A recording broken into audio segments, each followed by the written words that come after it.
Graça e paz. Você sabe onde estão a alma e o espírito do cristão no intervalo entre a morte e a ressurreição? Se você tem curiosidade ou dúvida a respeito desse assunto, é sobre isso que nós iremos falar. A morte nunca é a inexistência de uma pessoa. Você pode conferir isso em Gênesis 2:7, 1 Tessalonicenses 5:23 e Hebreus 4:12. Espírito e alma são eternos.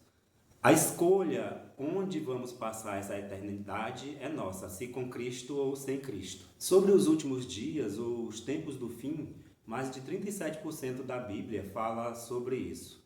Em Hebreus, capítulo 6, versículos 1 e 2 diz: Por isso, deixando os rudimentos da doutrina de Cristo, prossigamos até a perfeição, não lançando de novo o fundamento de arrependimento de obras mortas e de fé em Deus, e da doutrina dos batismos, e da imposição das mãos, e da ressurreição dos mortos, e do juízo eterno. Entre essas doutrinas de Cristo está a doutrina de ressurreição dos mortos e do juízo eterno. Essas doutrinas elas são o básico que todo cristão tem que saber.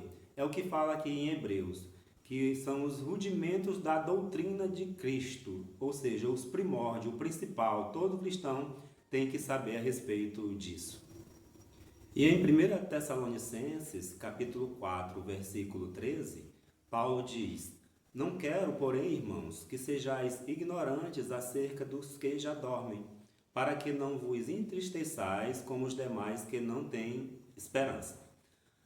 Aqui Paulo fala de dois grupos, os que têm esperança, que sabem para onde vão, e os que não têm esperança, aqueles que são ignorantes no conhecimento da palavra de Deus.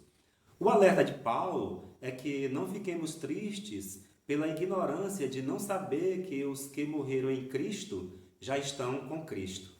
E como temos a certeza dos que morreram em Cristo já estão com Cristo? Eu vou falar aqui da situação das pessoas que morreram antes da vinda de Cristo. Eles eram salvos na certeza da vinda do Messias.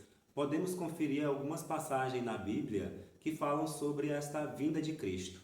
Em Gênesis 3:15, Miqueias 5:2, Isaías 9:6 e Isaías 53:3. Em Gênesis 3:15, Deus diz para Satanás que da semente da mulher ia sair Jesus, que iria ferir a cabeça de Satanás. Em Miqueias 5:2, fala que ele iria nasceu em Belém, e que viria para governar em Israel. A palavra de Deus diz que ele veio para o que era seu, ou seja, ele veio para governar, Israel, só que os seus não aceitaram, os judeus não aceitaram. Em Isaías 9:6, ele é chamado de maravilhoso, conselheiro, Deus forte, Pai da eternidade, príncipe da paz. Esse é o nosso Jesus. Em Isaías 53:3, essa passagem aqui foi cumprida quando Jesus foi levado para o Calvário. No Evangelho de Lucas, no capítulo 16, versículos 22 e 23, fala onde estavam essas pessoas do Antigo Testamento que morreram esperando o Messias. Diz assim no Evangelho de Lucas: E aconteceu que o mendigo morreu, e foi levado pelos anjos para o seio de Abraão, e morreu também o rico, e foi sepultado. E no Hades ergueu os olhos, estando em tormentos, e viu ao longe Abraão e Lázaro no seu seio. Segundo o Evangelho de Lucas, as pessoas ficavam no Hades. Esse local descrito no livro de Lucas, onde ficavam o espírito e a alma dos mortos antes da vinda de Cristo, era chamado de Hades no grego ou Sheol no hebraico. Como não existia tradução para essa palavra, em algumas versões foi traduzida como inferno. Assim, Hades, Sheol e inferno significam a mesma coisa, mundo dos mortos. No mundo dos mortos havia um local chamado de consolo, onde estavam os salvos, Abraão e Lázaro, e outro local chamado de tormento, onde estavam os não salvos, o rico. Entre esses dois locais havia um abismo que não permitia que quem estivesse no consolo passasse para o tormento e quem estivesse no tormento passasse para o consolo. E agora, onde estão esses do Antigo Testamento? Alguns dizem que eles ainda estão no Hades, mas não é isso que a Bíblia afirma em 1 Pedro, Efésios e Mateus.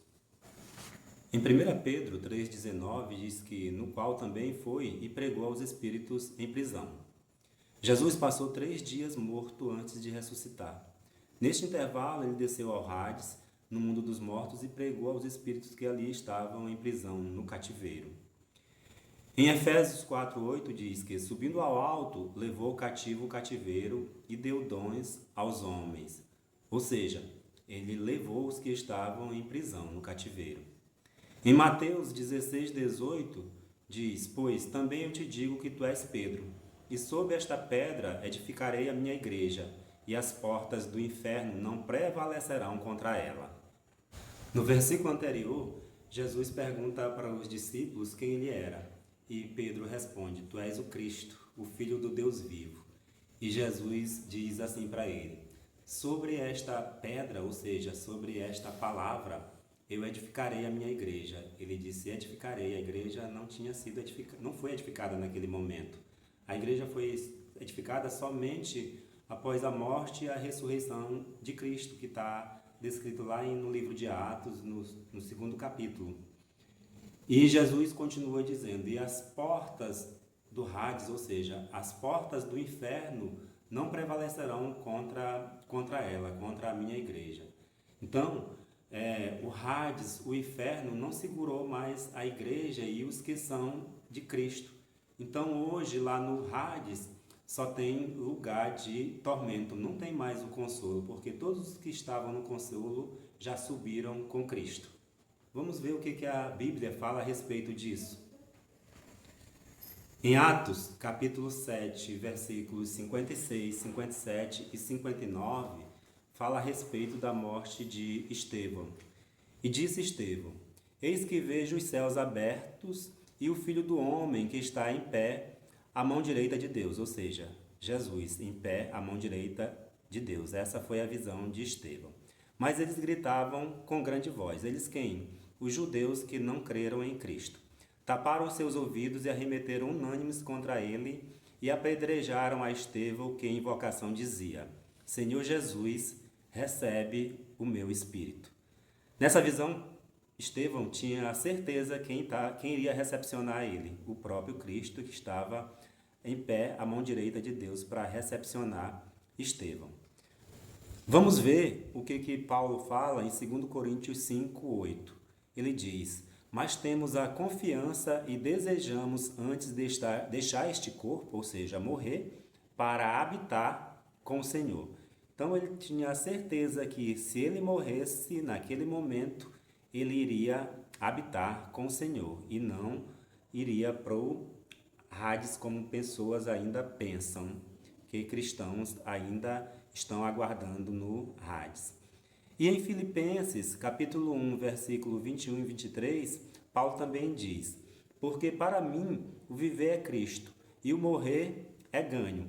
Mas se o viver na carne me der fruto da minha obra, não sei então o que devo escolher.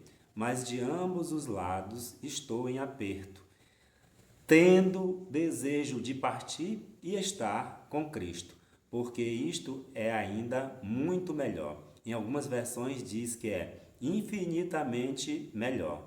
Então, Paulo tem a certeza que se ele partisse naquele momento, ele iria estar com Cristo. E Cristo está sentado à direita de Deus Pai Todo-Poderoso no céu e não no Hades.